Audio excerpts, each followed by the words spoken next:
Stéphane Debré, bonjour. Donc vous êtes guide conférencière et vous faites aussi partie de l'association Ancovar. Est-ce que vous pouvez nous dire ce qu'est Ancovar ? Alors Ancovar, c'est l'association nationale des guides conférenciers, donc qui se réunit chaque année en congrès, chaque fois dans une ville différente.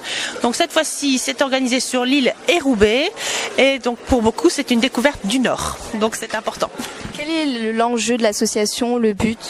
Alors l'enjeu de l'association, c'est de créer des liens entre les différents guides et d'essayer de réfléchir sur la façon d'organiser le métier, essayer de définir un statut, parce que c'est une profession qui est un petit peu complexe, avec des gens qui viennent d'horizons différents, avec des spécialités différentes, et on est tous en train de travailler pour essayer de remettre tout ça dans un cadre administratif et juridique. Voilà. Vous l'avez dit, le congrès se passe dans le Nord, dans la région, dans la métropole lilloise, sur l'île Roubaix. Est-ce que vous pouvez nous dire quel est le programme de ce congrès ? C'est un programme très riche, donc ça a commencé à Lille. Il y a eu une cérémonie d'accueil à la Halle Saint-Sauveur pour montrer un exemple de réhabilitation industrielle le plus récent, ça date de l'année dernière. Après, réception d'accueil à la mairie de Lille. Hier, il y a eu visite du Vieux-Lille. Ce matin et l'après-midi, musée des Beaux-Arts et assemblée générale au musée des Beaux-Arts. Ce matin, c'est le patrimoine industriel qui est à l'honneur, donc le quartier de Lille, Moulins, Fives, Oisem et Eurotechnologie. Les villas éclectiques de l'avenue de l'Hippodrome à Ambersart. Et aujourd'hui, c'est Roubaix. Donc le musée de la piscine, l'A7, le circuit traditionnel en ville, panoramique, avec le parc Barbieux, etc. Ce soir, réception de gala au musée de la piscine avec concert au préalable. Voilà, et ça continue demain. Donc demain, c'est le côté moderne, donc Euralille, la citadelle et le patrimoine minier. Et pour les derniers qui ont encore quelques forces, samedi, c'est la journée dans les Flandres. Le thème, c'est métamorphose. Pourquoi ce thème ? Alors parce qu'on voulait montrer que le Nord est un pays qui évolue, qu'il ne fallait pas rester sur l'image négative de la crise économique, du textile, etc. Montrer que c'est un pays d'investisseurs qui se bouge, où il se passe des choses, aussi bien sur le plan économique que sur le plan culturel, et que la culture peut être un moyen de faire renaître la région, ne serait-ce qu'à Roubaix, où ça donne un élan supplémentaire. Voilà. Vous dire d'où vous venez et où vous êtes guide conférencier ? Alors moi, je viens des Alpes-Maritimes, donc région Provence-Alpes-Côte d'Azur, et je suis guide conférencière dans les vallées Roya-Bévéra, qui sont juste au-dessus de Menton, qui est ville d'arrêt d'histoire. Et les vallées Roya-Bévéra, c'est le petit dernier des pays d'arrêt d'histoire, qui vient de décrocher le label au ministère de la Culture il y a tout juste 2 mois, la dernière commission. Alors, quelles sont vos impressions sur la visite, particulièrement aujourd'hui de Roubaix, et puis sur la journée d'hier avec la visite de Lille ? Quelles sont vos impressions et puis votre point de vue sur cette ville au pass industriel ?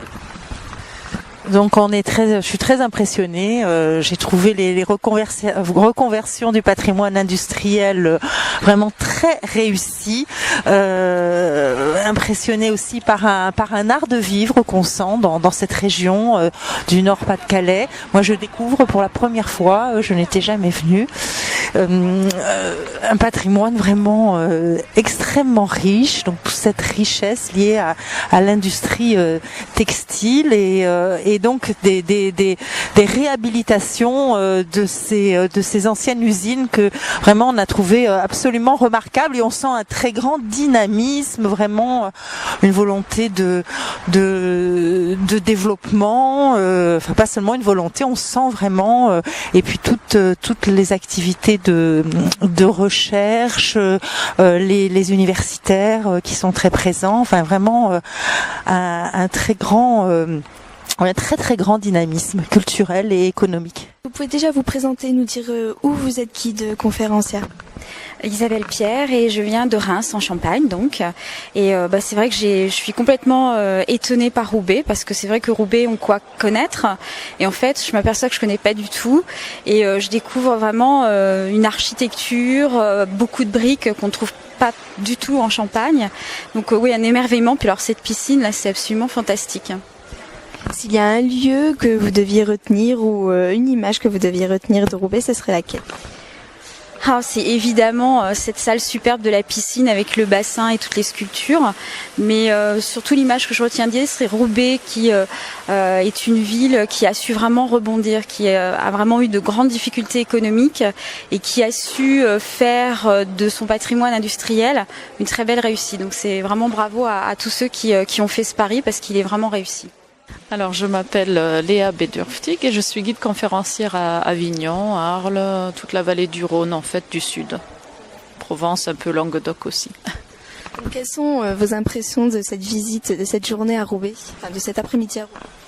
Oui, c'était l'après-midi à Roubaix. Effectivement, c'était très intéressant. J'ai trouvé que c'était vraiment très intéressant de voir les réhabilitations, c'est difficile à dire, des sites industriels et comment tout s'est transformé en mieux.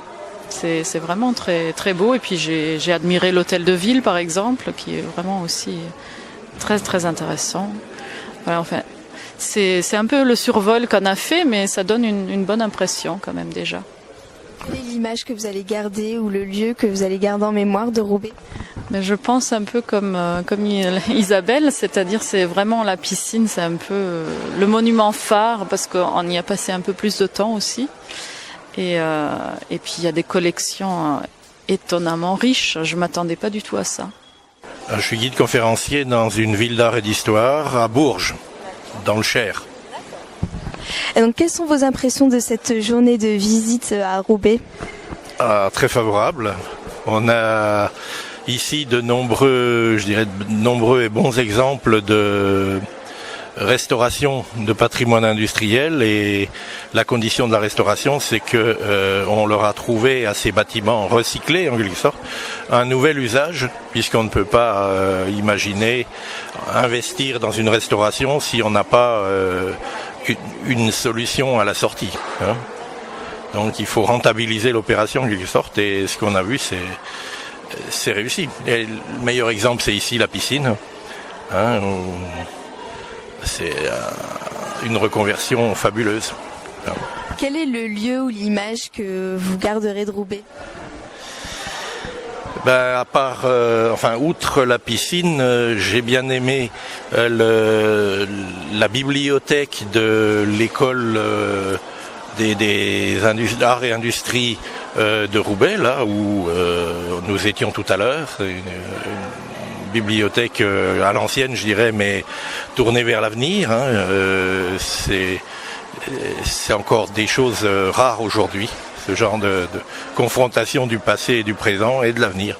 Alors, je suis guide conférencière à Lodève, qui est une ville qui est parfaitement inconnue à la plupart des autres guides conférenciers, dans le nord de l'Hérault. Et c'est une ville textile. C'est pour ça que Roubaix aujourd'hui me plaît beaucoup, parce que ça me permet de faire des comparaisons. Justement, qu'est-ce qui vous a plu aujourd'hui dans cet après-midi de visite à Roubaix? Eh bien, ce qui m'a plu, c'est cette espèce d'opulence, ce gigantisme dans les installations sur Roubaix, ce luxe, malgré la crise, qui transparaît encore dans l'architecture. Et ça, c'est très émouvant, je trouve.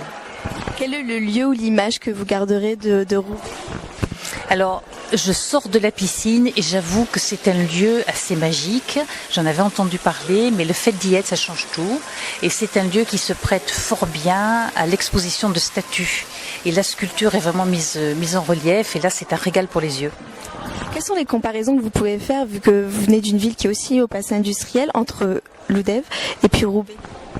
Alors la chance de Roubaix, c'est que c'est une ville qui a un passé textile, qui a connu une crise, qui est toujours en crise, mais qui a la chance d'avoir des écoles d'ingénieurs, des gens qui réfléchissent à une solution pour en sortir. Il y avait de l'argent et on peut le réinvestir dans la recherche. Alors qu'à Lodève, on a la difficulté, il y a eu une faim terrible, donc on est un petit peu dans l'impasse, et c'est la culture qui va permettre de prendre le relais, un peu comme à Roubaix, où la culture vient au secours de l'industrie.